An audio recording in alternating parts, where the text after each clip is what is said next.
Assalamualaikum warahmatullahi wabarakatuh. Nama saya Fajin Habibah dari kelas 11-9. Saya akan mempresentasikan mandiri tentang Pancasila, bab pertama Pancasila dan juga ke Undang-Undang Dasar Negara 1945 itu bab 2. Saya akan menjelaskan itu pengertian Pancasila. Apa sih Pancasila itu? Pancasila adalah suatu dasar negara yang dari bahasa Sanskerta. Panca adalah asas atau dasar dan sila itu artinya 5. Jadi Pancasila adalah rumusan dan pedoman kehidupan berbangsa dan bernegara bagi seluruh rakyat Indonesia. Subbab 1, ide pendiri bangsa dan dasar negara. Ada 35 tokoh yang menyampaikan pidato pada sidang pertama WUPK, termasuk Soekarno, Muhammad Hatta, Muhammad Yamin, Supomo, dan juga Haji Agus Salim. Dan dalam naskah persiapan yang ditulis Muhammad Yamin disebutkan bahwa ide gagasannya dia pada tanggal 29 Mei 1945 berisi tentang perikebangsaan,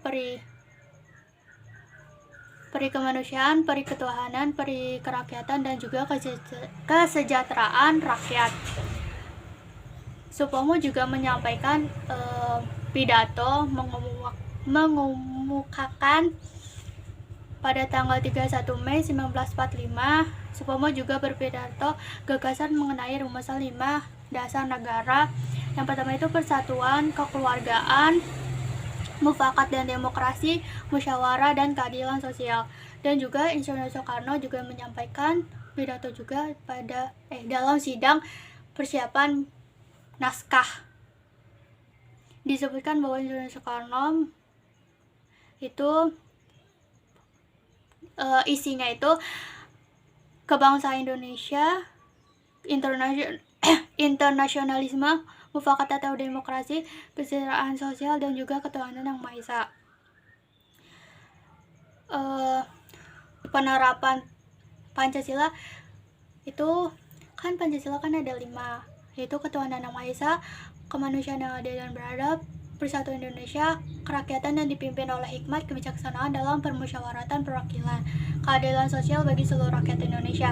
Dan juga contoh penerapan di kehidupan sehari-hari, yaitu ada penerapan Pancasila itu sila pertama itu dia dimaknai tentang memeluk agama dan juga kedamaian. Sila kedua Pancasila menjamin pemenuhan hak asasi manusia oleh negara. Sila ketiga memaknai tentang wujud persatuan Indonesia. Rakyat Indonesia juga memberikan kepercayaan kepada rakyat untuk membawa aspirasi rakyat atau membawa aspirasinya itu. Terus keadilan sosial bagi seluruh rakyat Indonesia. Dari sila kelima tersebut terkandung nilai-nilai dasar atau nilai praktis atau praksis. Penerapan sila Pancasila dalam kehidupan berbangsa dan bernegara. Itu kan tadi kan udah disebutin. Ketuhanan yang Maha Esa, kemanusiaan yang adil dan beradab, persatuan Indonesia, kerakyatan yang dipimpin oleh hikmat, kebijaksanaan dalam permusyawaratan perwakilan, keadilan sosial bagi seluruh rakyat Indonesia. Terus sebab 3, tantangan penerapan Pancasila dalam kehidupan global, yaitu dalam kehidupan global, yaitu persaingan dengan ideologi lain di kehidupan global. Pancasila juga harus bersaing dengan ideologi lain yang seperti negara orang lain masuk sangat cepat di Indonesia, dengan mudahnya masuk ke Indonesia. Yang kedua itu perkembangan iptek.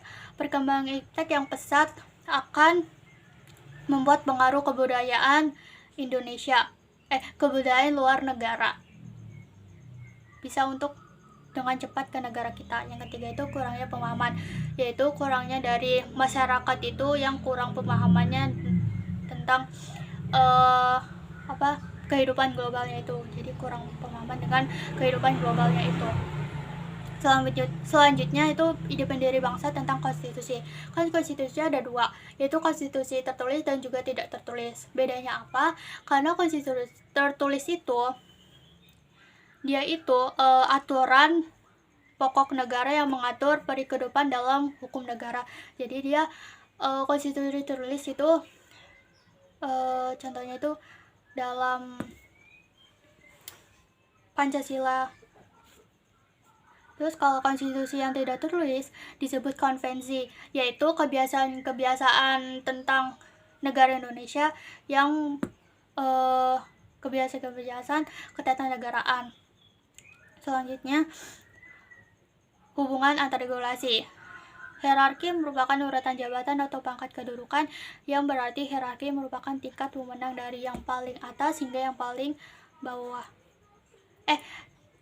Wewenang dari yang paling bawah hingga yang ke atas. Sedangkan hubungan antar regulasi itu adalah hubungan yang mengatur tentang tatanan tertentu yang dilandasi oleh peraturan perundang-undangan tersebut. Selanjutnya, mengapa hubungan antar regulasi itu penting? Karena di sebuah negara kita memiliki koordinasi dan konsistensi, terus juga efisiensi, melindungi kepentingan rakyat, inovasi dan pembangunan, dan perubahan lingkungan.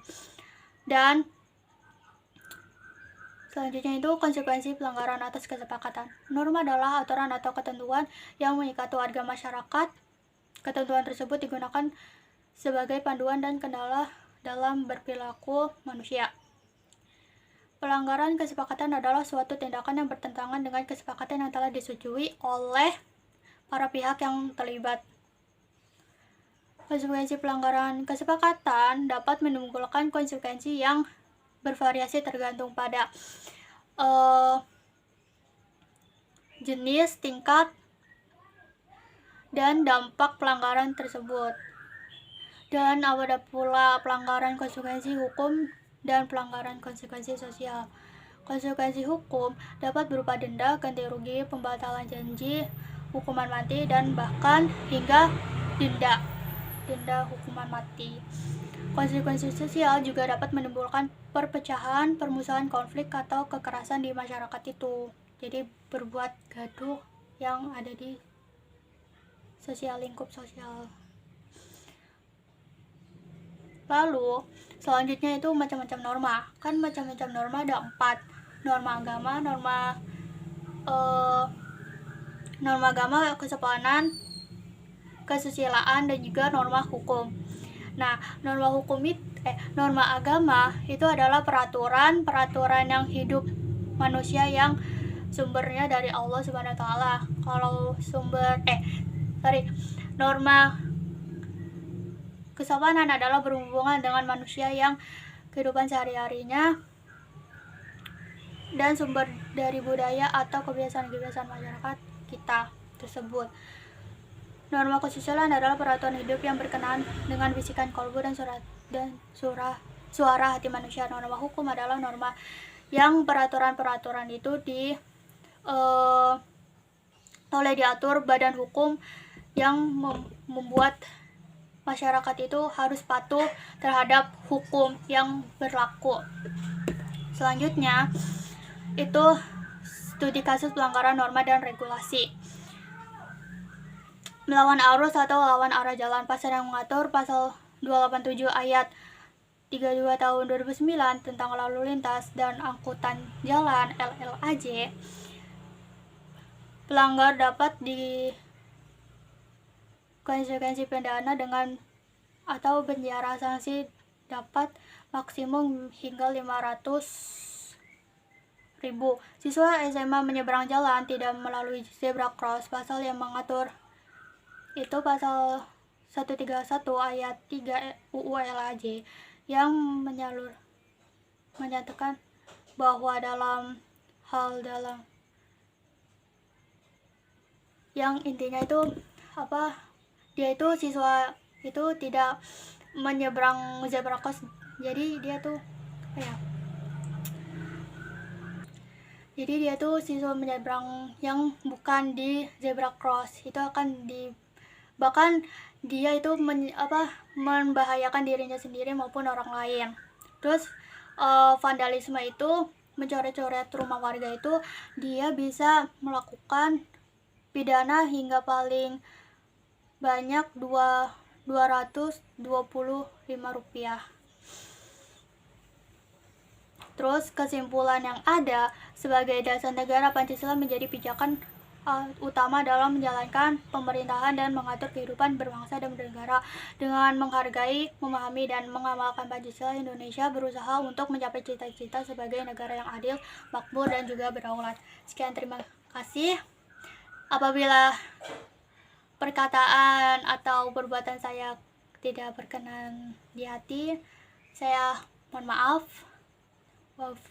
Taufik Hidayah. Assalamualaikum warahmatullahi wabarakatuh.